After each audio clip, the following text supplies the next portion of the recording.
안녕하세요. 네, 지퍼노모입니다. 자, 이번 시간에는 지금 소값이 폭락을 하고 있는데 그 원인과 그리고 이제 소비자분들이 가격은 폭락을 했다는데 왜 그들인지에 대해서 제가 그 원인 혹은 해결책은 있는가, 거기에 대해서 한번 알아보는 시간을 갖도록 하겠습니다.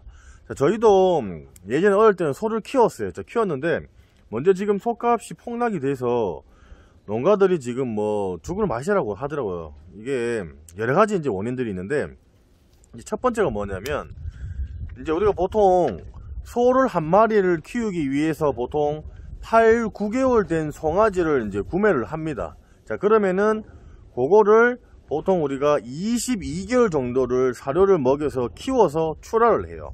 자, 그러면은 그 한 마리를 키우는데 들어가는 돈이, 송아지 가격이 지금 예전에는 뭐 300에서 한 500 정도라고 보시면 되는데, 지금 이제 평균 가격이 송아지 한 마리 가격 기준이 550에서 한 580만원 정도 합니다. 그리고 사료값이 한 450에서 한 500 정도가 이제 키울 때 그렇게 됩니다. 그러면 평균 한 1000만원에서 1100만원 정도를 들여야 송아지 한 마리를 키울 수가 있는 돈이 돼요. 자, 그런데 지금 현재 도매에 이제 우리가 보통 소를 소 시장에다가 이제 소를 도매로 이제 넘겼을 경우에 평균 가격이 한 800만원 정도가 나온다고 합니다. 평균인데 이게 1100만원에서 한 1000만원 정도의 이제 우리가 소를 키우기 위해서 돈이 든다고 말씀을 드렸잖아요.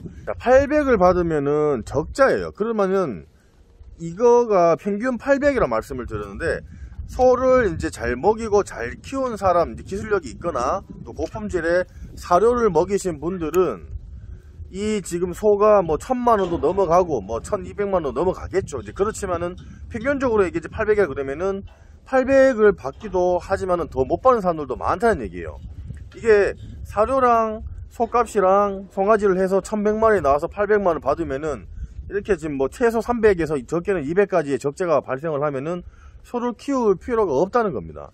자, 그래서 지금 현재 이런 문제가 발생을 하고 있는데, 이렇게 지금 가격이 이렇게 떨어진 원인 중에서 가장 첫 번째가 뭐냐면, 이게 이제 한우를 키우면은 이제 저희 친구도 한우를 키우고 또 다른 또 지인들도 농가에서 한우를 키우는데, 이 한우가 지금 현재 전국에 300만 두가 이제 넘어가면은 소값 파동이 나온다고 이제 자기네들은 이제 농사를 지으신 분들은 이제 어느 정도 알고 있는 상황에서 보통 10년 주기로 파동이 온다고 얘기를 합니다. 자, 그런데 현재 지금 이제 한우를 키우면 돈이 된다고 해서 한우에 뛰어든 사람들이 이제 많다 보니까 340만 정도의 소가 이렇게 늘어났어요. 그만큼 한우 농가들이 좀 많이 생겼다는 얘기죠.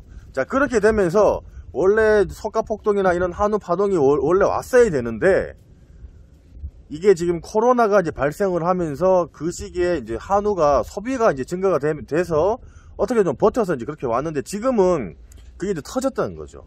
자, 그래서 그런 이제 문제가 이제 발생을 했고요. 자, 그리고 이게 지금 현재 또 두 번째 원인이 뭐냐면, 우리 국내 한우 자족률이 30%밖에 안 되고 나머지는 수입력이 운전을 하고 있어요. 왜 그러냐면, 워낙 한우 가격이 몰락이라고 얘기를 하지만은 소비자 가격은 비싸다 보니까 수입력을 우리 소비자분들이 많이 찾게 되는 그런 원인이 지금 일어나고 있습니다.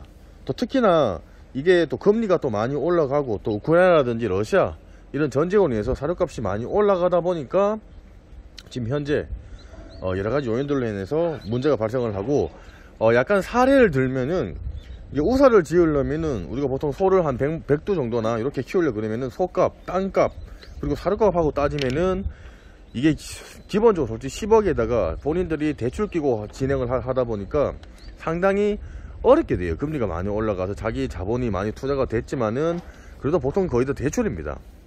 그런데 소를 이거를 비쌀 때 보통 사신 분들이, 최근에 하신 분들은 비쌀 때 송아지를 샀을 거 아니에요. 자, 그런 분들은 사료값이라든지 인건비라든지 또 금리가 올라가다 보니까 지금 죽을 맛이에요, 지금. 그런데 현재 예전부터 소를 키우신 분들은 그나마 그래도 이때까지 조금 벌었는 거라든지 혹은 여러 가지 이제 그런 것들을 이용해서 좀 버티고 있는 현재 그런 상황입니다. 자, 그러면은 이 소가 가격이 많이 폭락을 하고 지금 그러고 있는데, 소비자 가격이 왜 이렇게 지금 가격이 그대로고 안 떨어지는 이유는 다름 아니라 바로 중간 유통 과정 이 단계에서 지금 문제가 발생을 하는 것 같습니다. 자, 그러면은 이게 소만 이런 게 아니에요. 농산물도 그렇고 다른 수산물도 그렇습니다. 이게 중간 유통 구장을 저희가 그쪽 유통업자분들을 다 뭘 하는 게 아니고, 현재 이거를 정부 지자체에서도 지금 손을 조금 대야 될 부분이고, 현재 우리가 보통 소를 키우면은 이제 보통 이제 도축비를 이제 업자들이 주잖아요.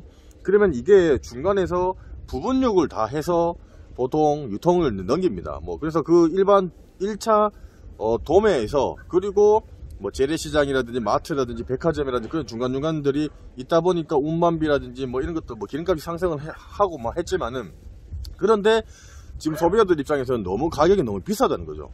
생산자가 가격을 800만원 받아서 소를 팔면은 소비자들은 가격이 당연히 그 가격이 떨어져야 될 부분인데, 그게 떨어지지 않는 부분들이 중간입니다.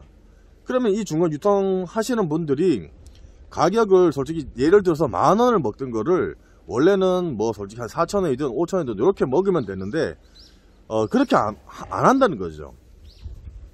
솔직히 그게 문제예요. 그걸 또 정부에서 지금 손을 조금 대고 지자체에서도 어느 정도 단속을 해서 우리 보통 농장이랑 직거래를 해서 진행을 한다거나, 그러면 그런 유통구조들을 단일화 혹은 그 구조를 조금 많이 줄이는 방법, 그리고 소를 키우는 농가들도 소를 키울 때도 그런 문제점이, 이제 소가 워낙 모든 농산물이나 이런 가축들도 너무 농사가 풍년이 되면 가격이 떨어집니다. 그런데도 그 가격, 그런 농산물들이 시중에 가면은 소비자분들이 받았을 때는 가격이, 아니 생산 농가 이쪽에서는 가격이 떨어졌다는데 소비자들은 그런 걸 뉴스에서 보지만은 가격이 떨어진 가격을 사는 게 아니고 원래 있는 가격 혹은 더 비싼 가격으로 구매를 하게 되는, 참 아이러니한 그런 상황들이 많이 발생을 한다는 거죠.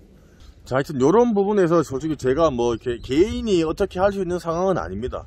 솔직히 제가 만약에 중간 유통이라도 이게 전부 다 그 유통을 하시는 분들이 좀 그런 마음을 가지시고 좀이라도 좀 그 절충을 해서 거기 가야 되는데, 솔직히 한두 명이 움직인다고 그게 되는 게 아니에요. 그렇다 보니까 지금 소비도 안 되지, 금리도 많이 올라가지, 주머니 사정은 안 좋지. 이렇다 보니까 경제도 좀 안정이 돼서 우리 이제 소비자분들도 이제 주머니 사정이 조금 좀 좋아지셔야 되고, 좋아져야 솔직히 한우도 뭐 사서 먹고, 그리고 특히나 한우가 우리 솔직히 고급 좀 비싼 음식으로 좀 그 돼 있다 보니까 잘 못 먹잖아요, 그죠?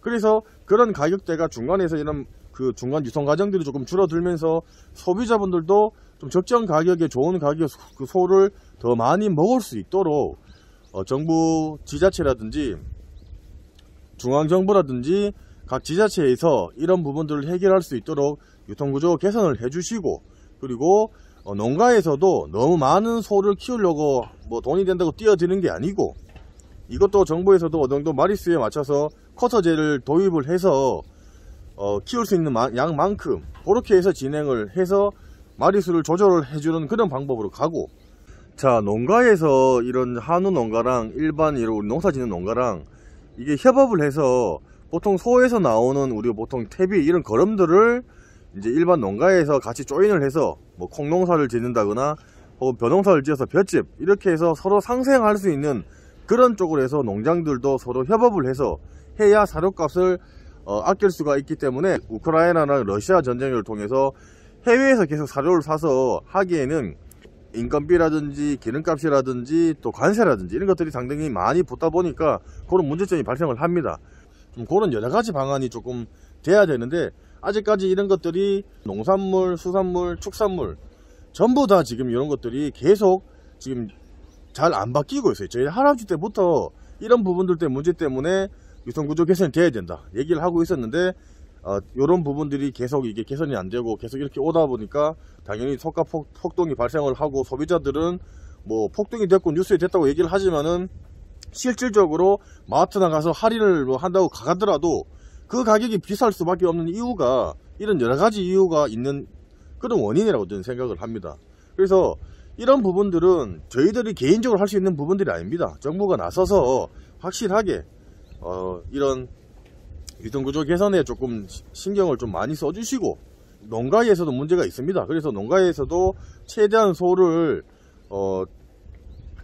적정량만 키워서 계속 유통이 될 수 있고, 그리고 가격이 조금 떨어지면서 소비자분들이 좀 쉽게 접근할 수 있는 그런 가격대가 만들어지는 유통구조 개선뿐만 아니라 그런 등 여러 가지들이 조금 잘 되어야 아마 앞으로 이제 뭐 사람도 없고 뭐 인건비는 계속 올라가고 문제가 이제 뭐 농촌이나 뭐 어촌 뭐 이런 쪽으로는 계속 더 심해질 건데, 이런 악순환이 더 다시 또 발생하지 않게끔 이제는 좀 진행을 해야 되지 않을까, 그런 이제 생각을 합니다. 그래서 속값이 폭등을 했는 원인은 솔직히 앞에서 제가 말씀을 들었고, 뭐 솔직히 마땅한 해결책을 제가 드릴 수 있는 건 아니라고 생각을 합니다. 워낙 이거는 뭐 누구나 다 알고 있는 부분들이라서 이런 부분들을 조금 개선이 좀 필요하지 않을까, 이제 그런 생각을 하고 있습니다. 하여튼 모든 농가에서 소를 키우시는 분들도 지금 상당히 많이 힘든 시기고, 또 우리 또 소비자분들도 상당히 어려운 시기입니다. 이게 빨리 이런 부분들이 개선이 돼서 도시랑 농촌이 상생할 수 있는 그런 날이 왔으면 하는 바람입니다. 다들 힘내시고 하여튼 잘 버텨서 함께 이겨냈으면 하는 그런 바람입니다. 다들 힘내십시오. 네, 감사합니다.